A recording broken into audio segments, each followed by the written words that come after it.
নমস্কার বন্ধুরা, আমার চ্যানেল চলো একটু ঘুরিতে আপনাদের সকলকে স্বাগত। চলে এসেছি আরেকটি নতুন ভিডিও নিয়ে।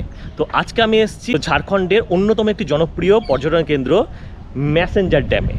তো কীভাবে এই ম্যাসেঞ্জার ড্যাম আসবেন, এখানে কী কী ঘুরে দেখার জায়গা আছে, কোথায় থাকবেন, কিংবা এখানে খাওয়া দাওয়ার কী ব্যবস্থা আছে, তো সব নিয়ে আজকে এই ভিডিও। তো চলুন গল্পটা একদম প্রথম থেকে শুরু করা যাক। বাসে করে তো আমার বাড়ি যেহেতু বহরমপুর, তাই বহরমপুর থেকে তো ম্যাসেঞ্জার কোনো ট্রেনও নাই, ডাইরেক্ট বাসও নাই। তো সেই কারণে এখান থেকে আমাকে প্রথমে যেতে হবে সিউড়ি, তারপর সিউড়ি থেকে ম্যাসেঞ্জার। তো এখন আমি দাঁড়িয়ে আছি বহরমপুর বর্ণপরিচয় বাস স্ট্যান্ড, মানে এসবিএসটিসি বাস স্ট্যান্ড, তার ঠিক সামনেই। এখান থেকে আমি যাব হচ্ছে সিউড়ি। তো নর্মালি সিউড়ি, দুর্গাপুর এই রুটের বাসগুলো সব কিন্তু বহরমপুর মোহনা বাস স্ট্যান্ড থেকে নয়, এই বর্ণপরিচয় বাস স্ট্যান্ড থেকেই ছাড়ে। আর এর ঠিকানাটা হলো গির্জার মোড়ে। তো এখান থেকেই বাসে করে সকাল 6টার বাসে করে আমি যাব সিউড়ি, সেখান থেকে তারপর চেঞ্জ করে ম্যাসেঞ্জার ড্যাম। এটাই হলো এসবিএসটিসি বর্ণপরিচয় বাস টার্মিনাস। এটাই ছিল আমার বাস। তবে সিউড়ি যাবার জন্য সকালে 30 মিনিট অন্তর অন্তর আপনারা প্রচুর বাস পেয়েই যাবেন। আপনাদের সুবিধার্থে বর্ণপরিচয় বাস স্ট্যান্ডের সমস্ত বাসের টাইম টেবিল আমি দিয়ে দিলাম, আপনারা চাইলে পজ করে দেখে নিতে পারেন। এরপর ঠিক সকাল 6টায় বাস আমাদের রওনা দিল আমার গন্তব্যের উদ্দেশ্যে।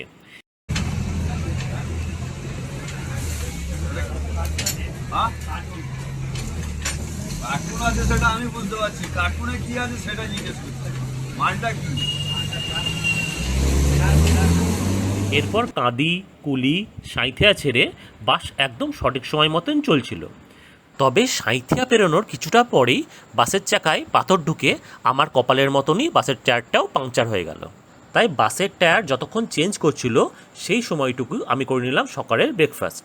এরপর বাসের টায়ার চেঞ্জ করে তিলপাড়া ব্যারেজ পেরিয়ে প্রায় 1 ঘন্টা দেরিতে আমরা সিউড়ি বাস স্ট্যান্ড এসে পৌঁছালাম। তো পৌঁছালাম সিউড়ি বাস স্ট্যান্ড থেকে করে নিলাম একটা গাড়ি ভাড়া, কারণ আমার হাতে সময় নেই। এই গাড়ি ভাড়া করেই যাব হচ্ছে Massanjore dam. Suri SBSTC bus স্ট্যান্ডের ঠিক বাইরেই পড়বে ট্যাক্সি স্ট্যান্ড। এই ট্যাক্সি স্ট্যান্ড থেকে আপনারা ম্যাসেঞ্জার ড্যাম কিংবা অন্য কোনো জায়গার সমস্ত গাড়ি পেয়েই যাবেন। তো এখন বাজে এই 9:30 মতন। তো সিউড়ি থেকে করে নিলাম এই যে ক্যাবটা। আমি একা ছিলাম, এখান থেকে বাসও যাই। বাসে গেলে হয়তো টাকাটা একটু কম লাগতো, কিন্তু আমাকে একটু ফেরার ব্যাপার আছে। আর সত্যি কথা বলতে কি, আমি ইউটিউবে গাড়ি ভাড়া করে, সিউড়ি থেকে গাড়ি ভাড়া করে কিন্তু কাউকে যেতে দেখিনি। আর ঠিক এই কারণেই আমি গাড়ি ভাড়া করে ম্যাসেঞ্জার ড্যাম গেছিলাম, যাতে সময় একটু কম লাগে এবং যারা ফ্যামিলি নিয়ে আসবেন তাদের গাড়ি ভাড়া সংক্রান্ত সমস্ত তথ্য দেওয়ার জন্য। তবে আপনারা যারা বাসে করে যেতে চাইছেন তারা এসবিএসটিসি বাস স্ট্যান্ডের ঠিক পাশেই সিউড়ি মেন বাস স্ট্যান্ড থেকে দুমকাগামী যে কোনো বাসে করে ম্যাসেঞ্জার পৌঁছে যেতে পারেন। ভাড়া পড়বে অ্যারাউন্ড 80 থেকে 90 টাকা। তবে এক্ষেত্রে সময়টা কিন্তু একটু বেশি লাগবে এবং বাসগুলি প্রায় 1 ঘন্টা অন্তর অন্তর। এছাড়াও আমি শুনেছি সিউড়ি থেকে কিন্তু টোটো রিজার্ভ করেও আপনারা ম্যাসেঞ্জার ড্যাম পৌঁছাতে পারবেন, তাতে কিন্তু সময়টা প্রায় অনেকটাই বেশি পড়ে যাবে। তাই আমি সাজেস্ট করব টোটোয় না গিয়ে একটি গাড়ি রিজার্ভ করে যাবার জন্য। এরপর সিউড়ি শহরকে ছাড়িয়ে এই ময়ূরাক্ষী নদীকে পেরিয়ে আমরা চলতে লাগলাম আমার গন্তব্যের উদ্দেশ্যে। সিউড়ি থেকে ম্যাসেঞ্জার পর্যন্ত আমার গাড়ি ভাড়া বলেছিল 1500 টাকা, তবে আমি বার্গেনিং করে 1300 টাকায় রাজি করিয়েছিলাম। সময় লেগেছিল অ্যারাউন্ড 45 মিনিট মতন। এরপর দুমকা ঢোকার কিছুক্ষণ পরেই চারিদিকের প্রকৃতি বদলাতে শুরু করলো। দেখা মিলল ছোট ছোট অসংখ্য পাহাড়ের।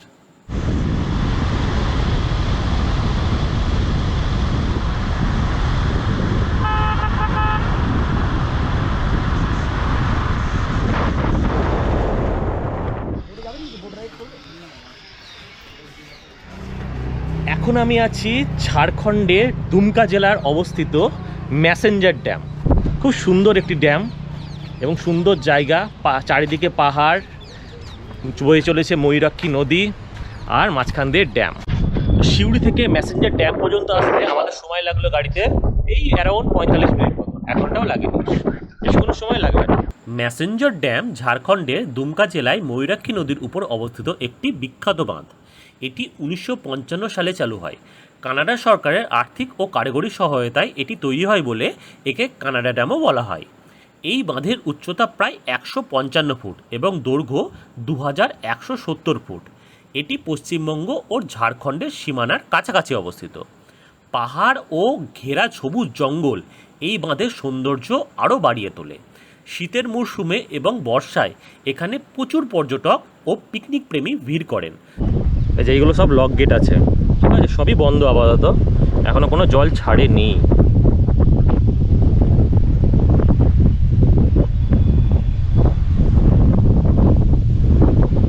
এখান থেকে জল বেরাচ্ছে, এই গেটটা খোলা আছে, বাট এইদিকে যে মেন গেটগুলো আছে এগুলো সবই বন্ধ। এটাই হলো ড্যাম কন্ট্রোল রুম, মানে এখান থেকেই লক গেটগুলো কন্ট্রোল করা হয় এই জায়গাটা থেকে। একদিনে ছুটিতে কিন্তু এই জায়গাটা আপনারা ঘুরে যেতেই পারেন, সুন্দর জায়গা।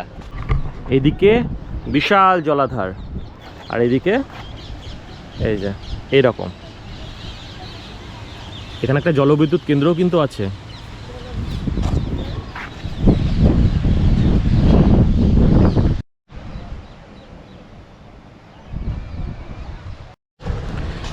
এখন আমি ড্যামের এই পার থেকে ওই পারে যাচ্ছি, পুরো ড্যামটা ক্রস করে, দেখি ওই পার থেকে ভিউটা কেমন আসে। রোদ উঠে গেল। এই যে এইগুলোই হচ্ছে লক গেট, এইগুলো তুললে এখান থেকে জল পড়ে। এই একটা লক গেট, এখানে একটা, দুটো, তিনটে, চারটে, পাঁচটা, ছটা, সাতটা, আটটা, নটা, 10টা, 11টা, 12টা, 13টা, এই 15-16টা মতো লক গেট আছে। লক গেটগুলো এখন কিন্তু বন্ধ করা আছে। এই দিক থেকেই জলটা এরকম করে পড়ে এই ময়ূরাক্ষী নদীতে চলে যায়। তো আপনারা যারা বাস নিয়ে আসবেন, বাস কিন্তু এইখানে দাঁড়াবে, এই জায়গাটায়। এখানে এখন হয়তো পিকনিক করতে দেয় না, কিন্তু বাস নিয়ে আসলে বাসের পার্কিং কিন্তু এখানে। যেহেতু আমি ছোটো গাড়ি নিয়ে এসেছিলাম, সেজন্য ড্যামের উপর কিন্তু আমরা ছোটো গাড়ি নিয়ে চলে আসতে পেরেছি। এইখানে কিন্তু আপনারা রাত্রিবাসও করতে পারেন। এই ঠিক এই পাশেই আছে ম্যাসেঞ্জার ইকো রিসর্ট, যেখানে আপনারা রাত্রিবাস করতে পারেন। তার ভাড়াটা একটু বেশি, এই 2500 টাকা 1500 টাকা এরকম ঘর ভাড়া থাকে। আর আরেকটা যেটা আছে সবচেয়ে সস্তা যদি আপনি থাকতে চান, সেটা হচ্ছে পশ্চিমবঙ্গ সরকারের এই ম্যাসেঞ্জার যুব আবাস। সম্ভবত এইটাই হয়তো ম্যাসেঞ্জার যুব আবাস। এই যে এখানটায় পাহাড়ের উপরটায়, এখানে আপনারা কিন্তু খুব সস্তায় রাত্রিবাস করতে পারেন।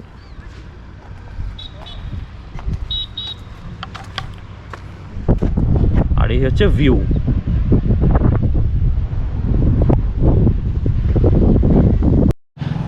আর আপনারা যদি বাইক নিয়ে আসেন, সেক্ষেত্রে কিন্তু ড্যামের উপর দিয়ে কিন্তু বাইক চলাচল হয়। এখান থেকে আপনি বাইকে করে এপার থেকে ওপার অব্দি কিন্তু চলে যেতে পারবেন। রয়্যাল এনফিল্ড হয়তো ঢুকবে না, কিন্তু স্কুটি বা ছোট যে বাইকগুলো আছে সেগুলো কিন্তু অনায়াসে এপার থেকে ওপার কিন্তু যাতায়াত করতে পারবে।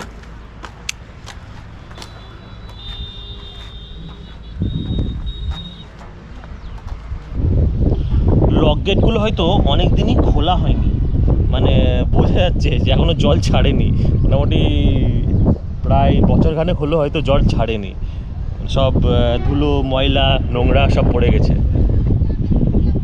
আর জল ছাড়লে তখন কিন্তু দেখতে আরও ভালো লাগবে। অতটা জল এখনও হয়নি যদিও বা, এখনও পুরোটা ফিল হয়নি। এই যে এটা হচ্ছে জল, এত অব্দি এসছে। আরেকটু উপর যদি উপরে উঠা যায় তখন হয়তো ছাড়বে, বাট এখনও ওই ছাড়ার মতন ফিল হয়নি। বাকি এই আমরা এখন ওই পার থেকে এলাম, ওই পার থেকে হেঁটে এই পারে যাচ্ছি। এরকম একটা ছবি তুলবো, ভিডিও নিব, সেই কারণে। দেখি এই পারেও কি আছে। এই হচ্ছে ভিউ। এই গাছগুলো কত টিয়া পাখি, এই যে উড়ে উড়ে যাচ্ছে, এই যে কত টিয়া পাখি, এগুলো সব টিয়া পাখি এই গাছে বসেছে। তো সত্যি কথা বলতে কি, আমি তো একা এসেছি, তা আমার কাছে সুবিধা ছিল হয়তো সিউড়ি থেকে বাসে করে এই ম্যাসেঞ্জার আসা। ভাড়া ওই 70-80 টাকা মতন পড়তো, কিন্তু সমস্যাটা হচ্ছে আমাকে তো আবার ফিরে যেতে হবে। তো এখান থেকে ফেরার বাসের টাইমিং কত সেটা আমি কিন্তু জানি না। না না,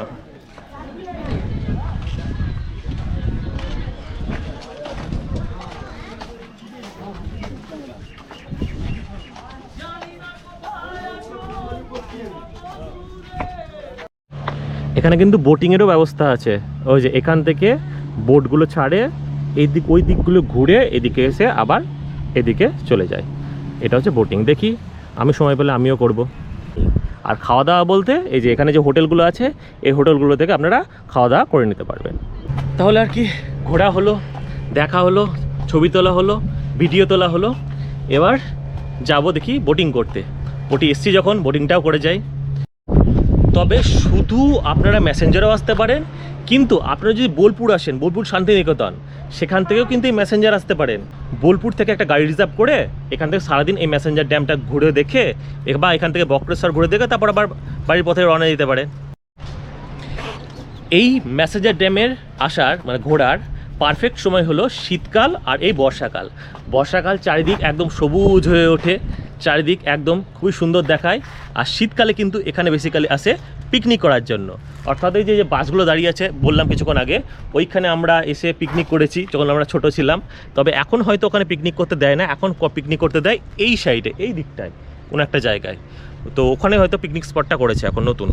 তো বর্ষাকাল আর শীতকাল, গরমকালটা অ্যাভয়েড করাই ভালো, কারণ অত গরমের মধ্যে না এসে এই বর্ষাকালে আসতে পারে। এখন যখন রোদ নেই, সুন্দর মেঘ, একদম দারুণ লাগছে। কিন্তু আবার এইখান থেকে কিন্তু দেওঘরের দূরত্ব বেশি দূর না, এখান থেকে আপনারা দেওঘরে যেতে পারবেন। কিন্তু আমরা যখন স্কুলে পড়তাম তখন আমরা এই জায়গাটায়, যেখানে বাসগুলো দাঁড়িয়ে আছে এই জায়গাটায় আমরা পিকনিক করেছিলাম। তো এখান থেকে এই নদীতে নেমে স্নান টান করেছিলাম, তখনও অন্য সময় ছিল। এখন জলটা একটু বেশি আছে, নদীতে না নামাই ভালো। তবে বাস যেহেতু ওখানে পার্কিং করেছে, বাস থেকে নেমে আপনাকে কিন্তু হেঁটে হেঁটে অনেকটাই কিন্তু এইদিকে এসে তবে এখানে আসতে পারবেন। মানে আমরা যখন ছোটো গাড়ি করে এসেছি, ছোটো গাড়িতে ডাইরেক্ট ওখান থেকে নেমে গেছি, কিন্তু বাসে করে এলে কিন্তু আপনাদের বাস এখানে নামাবে, এইখান থেকে উঠে আপনাদেরকে কিন্তু এইদিকে তবে আসতে হবে। অনেকটাই উঁচু আছে।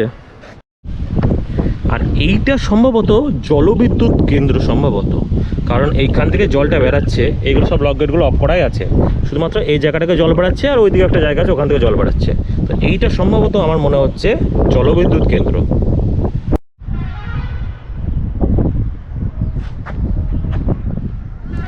গভীর জল, লক গেট পর্যন্ত জল ওঠেনি। এইখান থেকে এই যে এখান থেকে লক গেটটা আছে, তো লক গেট পর্যন্ত জল ওঠে, যার কারণে লক গেটটা খোলা নেয়। এখানে আবার কি হয়েছে কি জানি, তেল পড়েছে মনে হচ্ছে, বোট থেকে হয়তো তেল টেল পড়েছে। ওখানে মাছও আছে, তাই তো ছোটো ছোটো অনেক কটা মাছও আছে, ক্যামেরায় বোঝা যাবে না কিন্তু খালি চোখে দেখতে পাচ্ছি এখানে। তাহলে আর কি, যাই দেখি এবার বাড়ির পথে। তো লাঞ্চটা আমি ভাবছি সিউড়িতে গিয়েই করব, এখানে আর করব না। এখানে খাবার হোটেল অতটা ভালো মানের নাই, তো ভাবছি সিউড়িতে গিয়ে একবারে লাঞ্চটা করব, দিয়ে তারপর বাড়ির পথে রওনা দেবো ভাই। আর এইটার সাহায্যে হয়তো লক গেটগুলোকে তোলা হয় এরকম করে করে।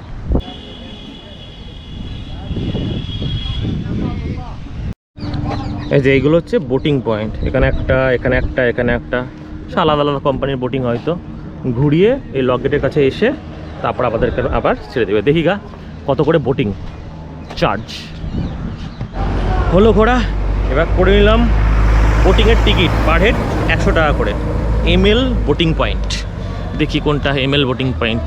ওই তো এমএল মানে মা লক্ষ্মী বোটিং পয়েন্ট, 100 টাকা করে, শর্ট ডিস্টেন্স। দেখি কীরকম ঘোরায়।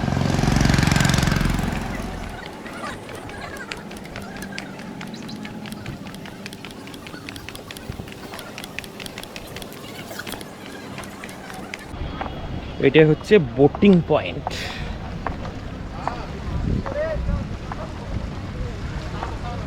করব বোটিং, দেখি ক মিনিটের বোটিং হয়।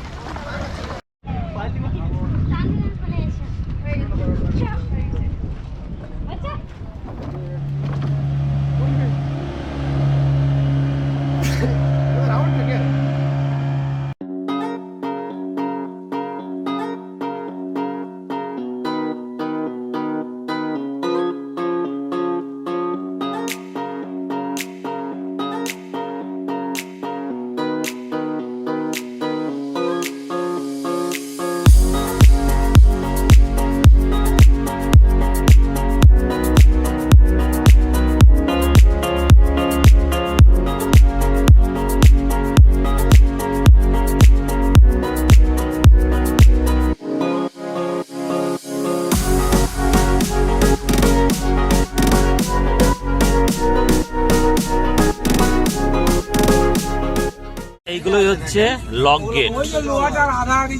বাবা, লক গেটের এখানে কেন বসে আছে কি জানি বুঝতে পারছি না, বসার জায়গা পাইনি কিন্তু।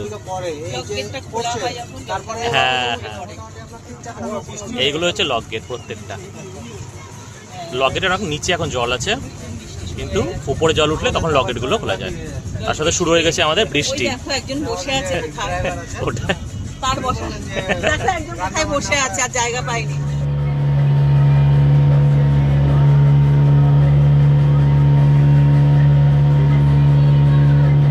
তো হয়ে গেল বোট রাইড। এই মোটামুটি 15 মিনিটে হবে, 15-20 মিনিটের বোট রাইড। ভালো লাগলো, 100% রেকমেন্ডেড, আপনারা করতে পারেন। তো এইবার যাব, শুরু হয়ে গেছে বৃষ্টি, তো আর তো কিছুই নাই। এবার রওনা দিব বাড়ির পথে, মানে সিউড়ির উদ্দেশ্যে। ঘোরা কিন্তু আমার দারুণ সময় শেষ হয়েছে আর বৃষ্টি।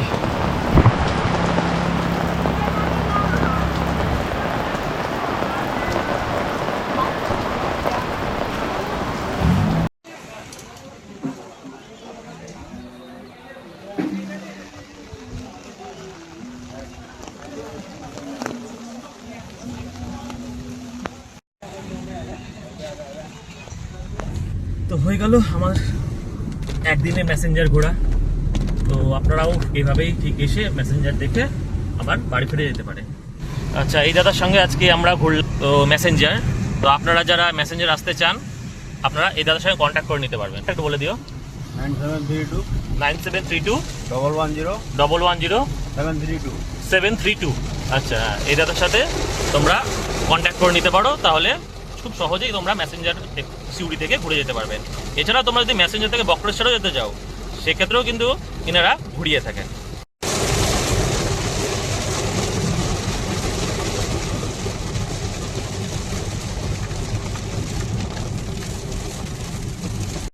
ভাবা যায় এদিকে বৃষ্টিই নাই, আর 5 মিনিট আগে কত বৃষ্টি ছিল, এখানে একটুও বৃষ্টি নাই।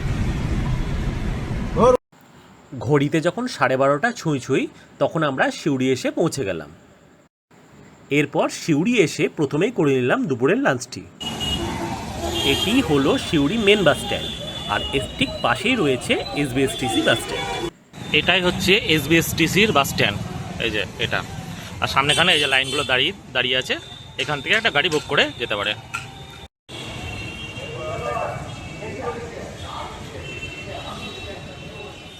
তাহলে আর কি, উঠে পড়লাম বাসে এবং রওনা হলাম আমাদের বাড়ির উদ্দেশ্যে। এরপর ঠিক বিকেল 4টেই পৌঁছে গেলাম আমার শহর বহরমপুর। তাহলে চলুন দেখে নেওয়া যাক আজকের খরচের হিসেবটা।